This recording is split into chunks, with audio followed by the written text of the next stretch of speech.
Ladies and gentlemen, thank you for standing by and welcome to today's NASCAR Cam. At this time, all participants are in a listen-only mode. In a few minutes, we will conduct a question-and-answer session. Instructions on procedure will be given at that time. As a reminder, this conference is being recorded.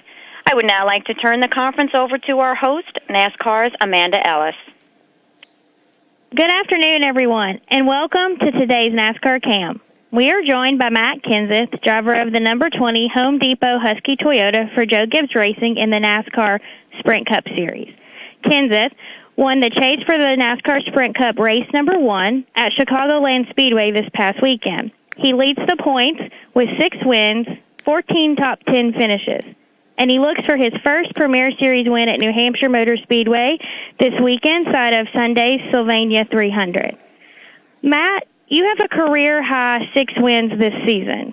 What do you think is the key to your relationship with crew chief Jason Ratcliffe? Well, I think that's part of the key is our relationship, I guess. So, we hit it off right away from first time we met and kind of talked about things, and then from the first time we went to the racetrack together. So it's definitely a team effort. It's organization. It's the whole organization there and everybody that works on those cars and engines and, gets them to the racetrack, pits them. It's the whole thing. So it's been a good combination. It's been a good season so far, and, hopefully we can keep it rolling. Thank you. And we'll now go to the media for questions for today's guest, Matt Kenseth. Thank you. The floor is now open for questions. If you do have a question, please press star 1 on your telephone keypad at this time. If you're using a speakerphone, we ask that while posing your question, you pick up your handset to provide favorable sound quality. If at any time your question has been answered, you can remove yourself from the queue by pressing 1.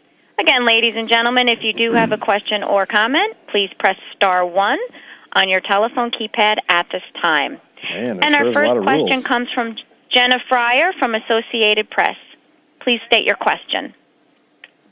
Hey, Matt. Guess I get to go first with this.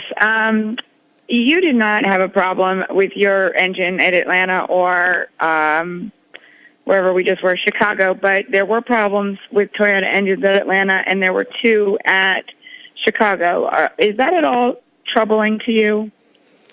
Well, I think I'm not sure about Atlanta. I know we're trying some new stuff there and trying, I don't know if it's a spec for next season or something to hopefully use later in the chase if it would have worked. So I know there was a little bit of experimenting at Atlanta. Last weekend, I don't think they discriminated. I think all 3 makes had some engine problems. So I think last weekend with the cold weather and then racing at night and all the extra RPMs and being that fast and cold and all that stuff, I think was most likely hard on stuff. So, is it a concern? It's always a concern, breaking any kind of parts or having any kind of failure or getting in a crash or anything that's going to take you out of a good finish when you're trying to, race for a championship and stay in contention. But yeah, there's not a lot we can do about it. So kind of like we talked about on Sunday night, you try to get all the information you can and try to control all the things that you can, or try to be easy on, any parts or pieces that could possibly break. And, certainly engines is, one of the most critical pieces, and they take a lot of abuse. And, I guess you always maybe worry about that a little bit, but when you get to the racetrack, you really can't do a lot about it. So you just concentrate on the things that you can control and try to help those guys as much as you can and go from there. Thank you. Thank you. And our next question comes from Michael Vega from the Boston Globe. Please state your question. Michael, your line is live. Please state your question.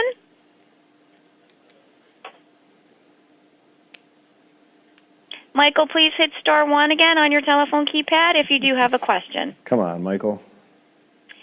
And our next question comes from Bob Pockris from the Sporting News. Please state your question. Yeah, Matt, I was wondering the Sprint commercial that debuted over the weekend with you and Clint. I'm wondering if you would have preferred to have actual lines than sitting for what I hear was 4 hours worth of makeup. No, it was fun. It was something different. So, not having lines is okay with me. I don't mind doing stuff like that. It's fun to do something different, but I don't spend a lot of time worrying about whether I get to talk or not talk or be in it or not be in it. I spent most of that time I was sitting in a chair listening to Clint and laughing at Clint because he's always entertaining when you're around him, especially since he doesn't have a filter. And when I wasn't doing that, I was really kind of thinking about racing in Chicago and stuff. So it was it was fine the way it was. Can you just talk about the experience? I assume you've never had that long of a makeup session in your life. It was fun. Clint and I were teasing each other, and since I'm the one who gets to talk and not him right now, it only took him like 45 minutes to make Clinton look like that, and it took like 6 hours to get me to look like that. So to make me look that old.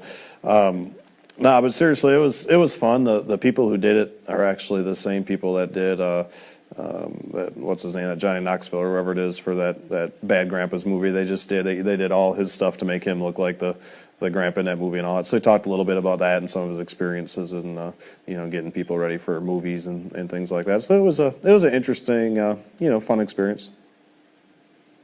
Thank you. Thank you. And we have Michael Vega from the Boston Globe. Please state your question. Hi, Matt.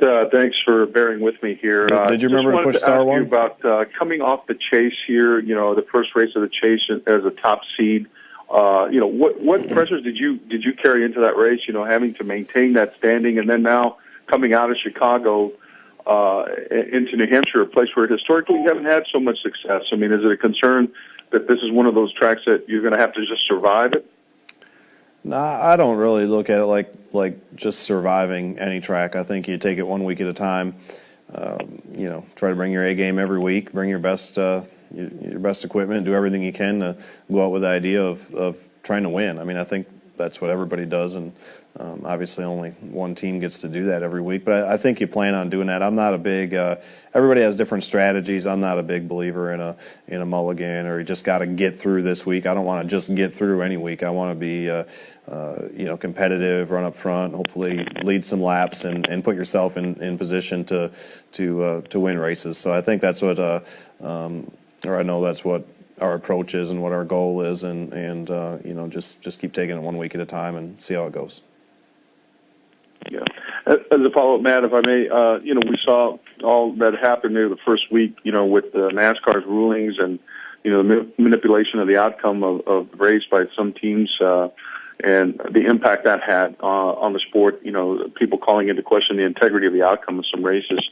As a driver, when you're subjected to something like that, I'm not to say that you ever have been, but in terms of, guys having to be in that awkward position of having to follow a team order when it is, to their detriment and maybe to the detriment of the sport as a whole. I mean, what kind of, lingering, impact does that have on the sport? And are you confident that, what has taken place in NASCAR stepping in there, kind of removes that, any doubt about that going forward? Well, I mean, a couple things. All I can really do is comment, on myself and things that I've been, directly involved in or things directly related to me. And I can honestly sit here and say that I've never had a team order to do anything, nor have I ever done anything like that. So my approach to racing has always been the same. Certainly, I've always have felt like, and I've always said this, and I've been a part of a lot of multi-car teams, or have had a lot of different teammates through the years. When they drop the green on Sunday, it's 1 against 42. And if there's something that you can do to help your teammate and not hurt your own effort and still finish as high as you can, you always try to do that. You never try to put a teammate in a bad spot or, try not to get in conflicts with them, do things like that. So, like I said, if you can do it without hurting your own finishing position and you can give them a little extra room or do whatever, those are things you try to do. But I really think being teammates is Monday through Saturday night, sharing information, working together, trying to get all three cars, running up front. And, I think our goal as a race team and as teammates is to try to figure out how to get our cars to run 1 through 3 every week. And, but when they come to the race on Sunday, you're going to race as hard as you can to beat your teammates as well as the rest of the field. Yeah. You've seen that manifest itself on the track. I mean, certainly your win at Daytona was, largely due to a teammate you had in Kurt Busch there. It gave you a big push as well in that instance. I mean, is that where you see that, that manifests itself, the teamwork? Well, I think restrictor plate racing is totally different than anything else we do all year. And there's 4 restrictor plate races a year, and obviously, you try to draft with teammates, but yet I've been in plate races before where I've been, wanting to work with a teammate because he's a teammate, and our cars are slow together, and you get with somebody else that maybe it wasn't your plan to work with that guy or whatever, but both of your cars are way faster together, so you stick with the guy who has the fastest car. So, I mean, I think that you always try to figure out what you can do, to get the best possible finish you can, but certainly when you're at a plate race or something like that, and you have a choice and it's A or B, and A is not your teammate and B is, and the cars are the same speed and the lines are the same and all that, of course you're going to pick your teammate every time. And it's been like that forever. People would always try to, either work with or do favors, for your buddies or teammates or whatever they are, more so than, maybe more so than somebody else. One last question, if I may. I mean, given how the outcome of this race ended or just the Chase Open I'm speaking of, with Kyle finishing second, do you view your own teammate as one of the biggest threats out there for the Chase?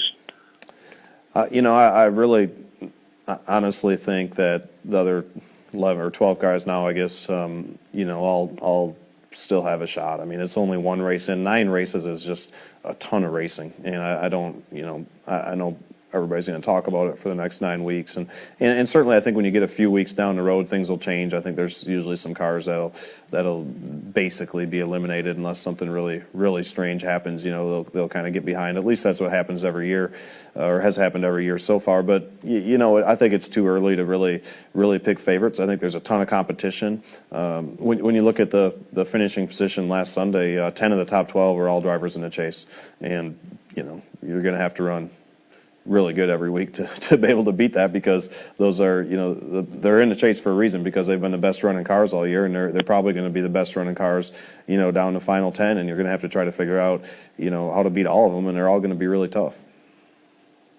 All right. Thank you, Matt. Look forward to seeing you here in New Hampshire. All right. Thanks a lot. And as a reminder, that's *1 if you do have a question. And our next question comes from George Diaz from the Orlando Sentinel. Please state your question. Hey, Matt. Obviously, you were the last guy in 2003 to win the NASCAR Winston Cup Championship. And as you know, there was a lot of noise, if you will, about, he was very consistent, but only won one race, yada, yada. Is that something that's kind of in your back pocket, or kind of, a thought bubble up there that obviously you would like to win a Sprint Cup Championship as well, and maybe put some of that other, conversation to rest, if you will? Well, I mean, your goal, I think, especially if you're fortunate enough to have won a championship, I think your goal every year after that is to try to win a championship. And if you come up short of that, I think it's always somewhat disappointing, or a little disappointing. So, that's always your goal, no matter what the format is. The format, we all know what it is before the year starts, and it's the same for everybody, and the rules don't really change as you go along. So you kind of know what that is. I mean, sure, we'd love to win it in the new format. As far as the last one we won, it was a really, really long time ago already.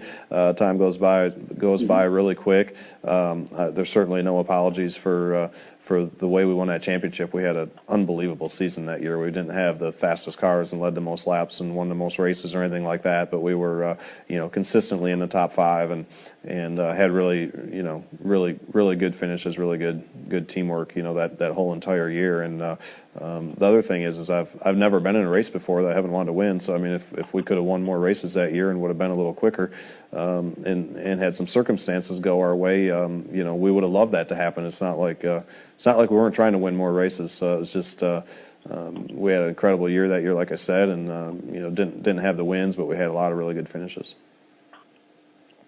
Thank you. Appreciate it. Yep, no problem. Thank you. And our last question comes from Dwight Drum from Racetake.com. Please state your question. Thanks, Matt. You've kind of touched on this a little bit and talk about how you look at, your racing, and it's refreshing. But NASCAR drivers are great at adjusting in a lot of variables, even when a lot goes wrong. Do you have any to adjust or maybe be different about when a lot goes right, which has definitely happened for you in 2013? Yeah, I think the older you get and the longer you've been around and all that, at least for me, I've learned to enjoy wins more, and especially after you go on a losing streak, or you had, I think one time we went almost 2 seasons or something without a win. When you go through those times and you struggle some and have some things go on like that, you certainly learn to appreciate and enjoy the wins more. One thing in this sport is very humbling. Things change in a really big hurry.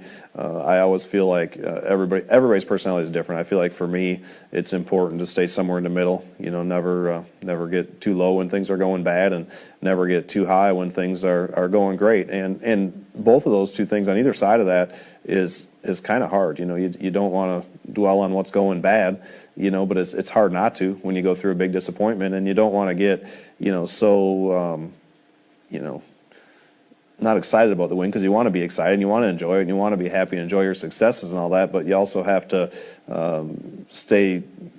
stay down there a little bit and start thinking about the next race and what you're really trying to accomplish. You don't want to take focus off the future and what you have going on, this week and next week and the week after that, and trying to prepare for those next races, because you're already you're still enjoying the one that happened a couple days ago. So that's kind of the tough part, is it moves really fast. Our season's really long, and you really have to stay focused each and every week and try to put up the numbers and perform every week, because all those cars that you're trying to race against for a championship are all so incredibly good that if you let your guard down just a little bit, or you're just a little off for whatever reason one week, they're gonna eat you up in a hurry.